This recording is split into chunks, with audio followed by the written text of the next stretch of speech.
So anyway, welcome to Reality Check, where we use what we see on the TV screen to start conversations about mental health, take a deep dive into understanding relationships. My name is Selena, and I'm a mental health therapist. yes, hello. My name is Jacqueline. I'm the co-host and producer. All right. Any new news or updates? I had You're a leaving. stroke. I had a stroke. Not a real one. It's nothing to joke about. I just couldn't get up for a while. But any new news? We will be releasing the Encanto podcast October 1st. So That's already happening, but after this is happening. um, You're telling old news. We released.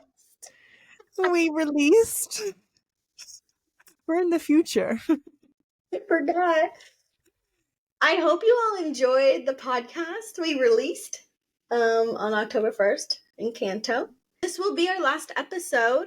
Thank you everyone for listening in and taking the time to subscribe. And the episode we'll be talking about today is about a blog. It's called Trusting the Process.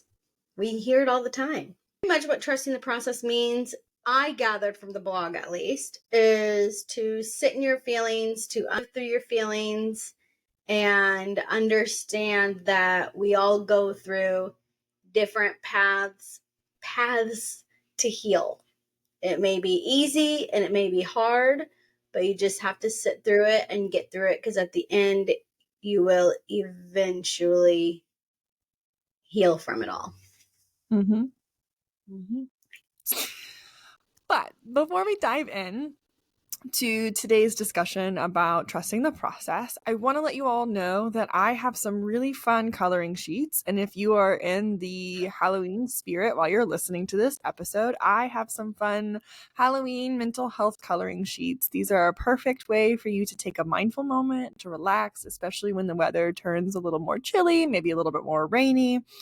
It's perfect to just like sit and relax and color. And also they're only 50 cents a piece, so very affordable, and they're instantly downloadable, so you can have them as soon as you purchase them.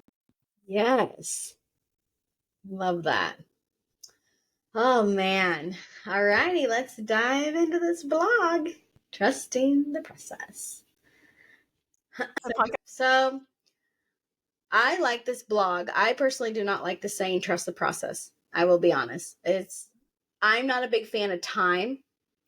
I do not like that word. I do not like the meaning of the word time, whether it's good or bad. I don't like it because time is time. And sometimes seconds feel like minutes and minutes feel like hours. So trusting the process, to me, as I was reading this blog, I read it about 3 times because I really wanted to understand and put myself in this blog. And one of the paragraphs said, healing is like a never ending marathon, but eventually, healing is a never ending marathon because we are in a constant state of change. I don't like that. I want to heal and be done. Why can we not heal and be done? Like, I understand the state of change, but why can't we just be done after we heal? I think I love this because so many people are like this. I see this a lot in my practice of like, we're still talking about this. Like, we've talked about it once. Like, why can't I be over this? Well, because the way I view our stories, I don't want to say trauma because not everything is traumatic. It depends on your story. So maybe it's like trauma, or maybe it's just your story or things that have happened to you. Your brain makes associations. So if we have this negative belief of not being good enough, or like no one likes me, there was probably a time in my childhood where I began to believe that no one liked me. And then I went to middle school, and middle school is where like we're cliquey, we're learning our friends, and then people don't like us and we want to be popular because we're in middle school and that's where our brain is developmentally. And then again, it happens in like high school and like college, and then after college, and then we have this narrative, no one likes me. And so we talk about the one time in childhood that no one likes me, and it's like, because that's the one that sticks out, right? So we process it over and over and over, but we're like, hey, how come I can't get over this? Like, I've talked about this, why can't I just be done? Right. And it's because you have all of this other history linked to this belief about yourself. And it's so, you're so much more deep. You're deeper than the one time. Right. So it's not an easy fix. It's like, and that's been sitting in your body since childhood. And you're now however old you are today. Right? So like Right. that is X amount of years that you've been holding on to that, and you just want to get rid of it in one day. Right. That's not going to happen. Yeah. Yeah. I just don't like it. I just want to heal, be done, move on to the next problem at hand. You know what I'm saying? Yeah. But I completely understand what you're saying. I get what you're saying. I get that we all change, and I get that it sits for us for a long time. But even things that happen as an adult to us, why does it take time to heal? Like examples, say like being called ugly or something. Like right.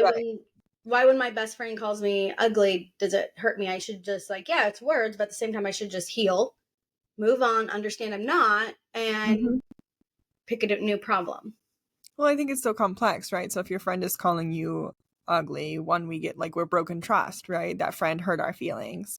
And so we have to grieve that. And so maybe that's the end of a relationship, or there's a repair that needs to be made in the relationship. We talked about it, we feel better, but we're still kind of hurt. It's one of those things that like we need time to move that through our body. And we want instant gratification. Like we talked about it. She said she was sorry, and so why don't I feel better? It's because she hurt you, and that hurt is still living inside the body, and we can't just forget about it. We can't forget the way that person made us feel. And so we have to sit and process that. Part of what makes a good apology is acknowledging the hurt that we gave to the other person, and now like that relieves some of the tension from that other person, but it still doesn't make it all go away. And so we, as the person who has hurt the other person, has to like sit in our shit. While you are like, I just want to get over this. Like my friend said this really mean thing to me. I want to get over it, but it's still sitting with me. It sits with you because it likely hit a chord that maybe you feel on some level is true, right? If my friend calls me ugly and I struggle with body image, it's gonna hurt. Right? I'm struggling with how I feel about my body, and so my friend has highlighted this pain that I feel. And she made it more conscious. It's out in the world, right? If I am struggling with my body, I don't want someone else to tell me that I'm ugly because I'm trying really hard to hide that. I don't want other people to see that. So when other people see that or name that, that's really hard to let go. When you point it on, you just have to sit with your shit. Why is it important to sit in our feelings? Why do we have to feel the feelings? Why can't we just move on? Like how long should we sit in our feelings? Like say, how long should I sit with someone calling me ugly? Is there a time frame? Can I just move on? I think it Name of this episode, move on. Next. I don't think there's like a specific time frame. I think it depends on you and your story, right? So if your friend calls you a mean thing, and this is something that maybe your mom picked on your body image a lot growing up, and so you really struggled with that. Now here your friend is. We have to unpack that, right? There's a lot more connected to that. So if we look at like a storyline, there's a lot more points in the story that are also connected to this. You can't just like cut this off because it's so much more than just your friend, right? It's your mom, it's your middle school friend, it's the kid that bullied you, right? It's all of these things. It's not just her. On the surface, it's her, but underneath the surface. And the fact that you can't just like get over it, you're not a trash can. Like you can't just like dump it out and it be gone, right? Like it actually like sits in there, and the best way to heal is to feel. And so as shitty as it feels to feel sad or mad, like we have to allow those and befriend those emotions, because they get a bad rap, but they're not bad. They're telling us something about ourselves. Yeah. I just prefer to sit in the happy. Yes, and as most people do, they just want to be like, no.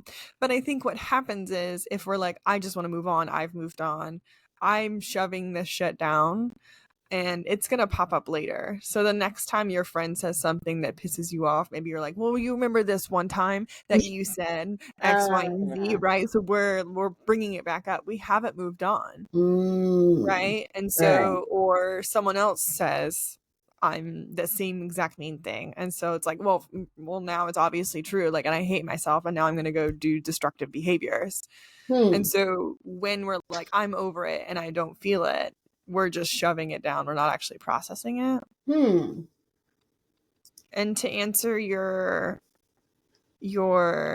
question of like, how long should I sit in it? You have to find that balance between like, where do I put this? Right? Like, how do I be gentle with myself with this? My friend is calling me ugly. I struggle with body image. I need to be extra kind to myself. I need to learn how to forgive her. And it doesn't mean like forgiveness for you means whatever it means. It doesn't have to mean like we're going to be best friends again. It means maybe just like letting go of the resentment. And that might take some time. And then you might think you have processed it and it feels good and you're no longer like stewing on it. And 6 months later, it comes back up. But it comes back up differently. If it keeps coming back up with the same intensity, you have not processed it. If it comes back as a memory and it's like, oh, that was really sad, that's normal. I would say that's a healthy way. That's a normal way of grieving and processing your emotions. But if it's coming up like, yeah, like that bitch or that angry girl, like she in the same level of intensity as the day that it first hurt, you haven't healed it. You haven't processed it. Great. That's cool. So those of you who are healing, keep healing.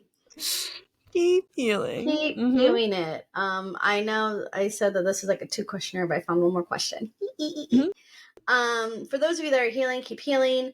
I do like how the blog hits on the setbacks and the challenges that have happened and can happen in the healing process. And I'm just going to quote from the blog here. I really, really liked this picture that you painted for us or drew or abstracted. I don't know what art word to use. But it says, imagine you're in the middle of the field and there's tall grass, and that tall grass is clear path. You've taken that path many times. It's familiar, but at the end of the path isn't where you want to be. I love that because it's so true. I mean, you could be going through this healing process over and over again, even though it's clear the first time. Something gets brought up and you're like, time to go back. And then there's like, I don't remember this end. This is not where I was supposed to be at the last time I healed over the same topic. So I just really liked that. Yeah.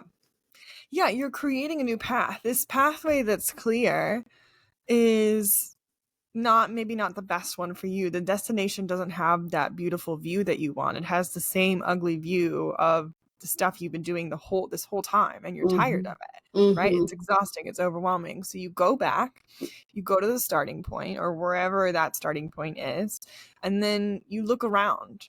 Yeah. And you try to find a new path, but that new path is not clear. It's full of grass, tall weeds, maybe there's some rocks in the way, but you walk it. And what happens when you walk on tall grass, right? It makes an indent. And it's like, okay, it's still not the same clear path before, but it's still a little murky, but it's a little more familiar now. I can see where I went before, so I can do that again. I can try that boundary. I can advocate for myself. I can express my emotion, whatever that thing is, right? Of shifting the way I present myself in the world. And then I do that path again. It's still not clear. It's clunky. It's a little rocky and bumpy, but it's more familiar. Yeah. And each time I do that, the path becomes clear, and eventually you start to see that dirt in that walking path. And then that other path that you did starts to clear up with grass because no one's walking on it anymore. You've now created this new path. That's what's happening in your brain. Literally in your brain, new neural networks are being made when you're doing new things. And old ones, when you go back to that, if you decide to go back to that path before, it will be clunky and it will feel weird. And you're like, this doesn't feel the same as what it used to. I actually don't like this. Right. I like this path that I've been making better. Yeah. Nice. Well, good. Well, I love that. That's a good trust the process. I feel like we understand what trust the process is. so thinking about like sitting in your feelings. I think sitting in your feelings, people want it to just like quickly go away. Yes, we've established And that. it's uncomfortable. And so we do this by showing ourselves compassion. We do this by meditating or being kind to ourselves. Movement is a really good one. And it's not always pretty. I think trusting the process, it means like knowing, even though it's not clear, knowing that whatever you're doing is going to be better than what you have been doing. And so oftentimes we want this clear path to like, if I just do X, Y, and Z, I will be better. And it's not always that. Sometimes it's like, I got to do X, Y, and A, or I got to do C, F, and G, right? Like I have to try these like combinations of things. And that is what trusting the process is. Because a lot of people are like, well, that didn't work, so I'm not doing that again. Right. Yeah. Right. And so we're like, because we want that instant gratification, or like, I set a boundary, but I set it wrong, or I wasn't clear enough. And so obviously I suck at setting boundaries, so I'm not doing that. No, missteps are part of the process. That's what we mean by trusting the process. Is like the destination, we know where we want to go, but the how we get there is unclear. The unclear part is we have to trust that. Yeah. And we have to trust that we will get there. And it may not be pretty and it may not be easy, but we will get there. So remember, it's trusting the process is not about instant gratification or shortcuts. It's about embracing the messy journey, having patience to deal with the mess, and bouncing back when setbacks throw you off your course. Healing is not a race. It's more like a chaotic, beautiful dance. So take some deep breaths, embrace the chaos, and trust that you are on the path that is uniquely yours, and you are growing and evolving every step. Yes, keep growing. Keep growing and keep going. All righty. Well, what will we talk about next time? This is it. This is it. We're done. This is our last podcast. We want to thank everyone for being on this journey with us. These episodes will stay up until, I guess, Spotify ceased to exist. Because I don't plan on taking them down. So you can listen and still share and tell your friends to listen to our podcast and support us in that way, even though we're not creating new content.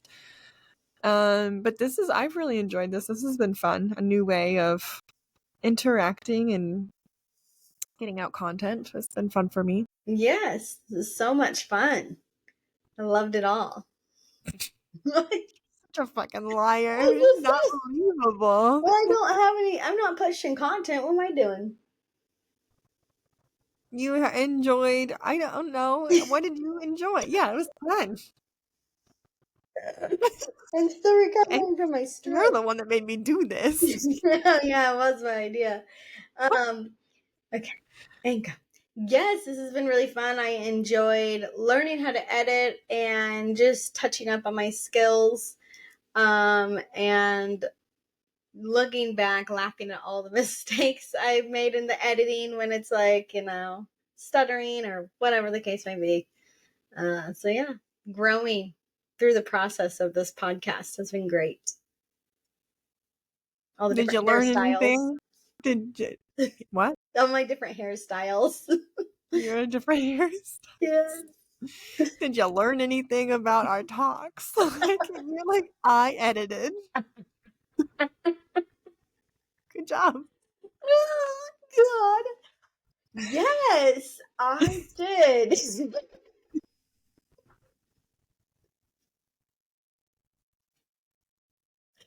I'm so I happy that I could add value. Yes, I did. I did learn a lot. I learned that in the beginning of our podcast, I was going through a hard time trying to find a therapist, and we found out that the financial burden of insurance and how therapists work in that type of world, how insurance isn't always the best. Um, learned on, all the blogs that we talked about and how we could relate movies/shows to our everyday mental health, because it is everywhere, whether we like it or not. And we're in a new mental health era, like we stated at the beginning, and a lot of jobs are giving mental health days aside from PTO. Super exciting. Yeah. Yes, I think it's important. What I enjoyed about this podcast is like Yeah, what did you enjoy? mental health is health, right? And so we see this in the TV, and I've had a lot of feedback of people are like, yes, I relate to the show, or like, I love the show. I've never thought about relationships in this way. And I'm a huge advocate for mental health, but I've enjoyed connecting the dots for people. That's been fun. And I also have kind of ruined TV for myself. But it's been fun. It's hard not to see now that I'm like really looking for it. It's hard not to see how mental health is like literally everywhere, like you were saying. Yes. All righty. So, as always, the final time, just because I'm a therapist doesn't mean that I am your therapist. If you've noticed feelings coming up during this episode, we highly recommend that you seek out your own therapist. Yes. All right. Let us know if you have any questions in the comments. Be sure to give us a follow, and thank you for listening. This has been Reality Check. Bye. Bye.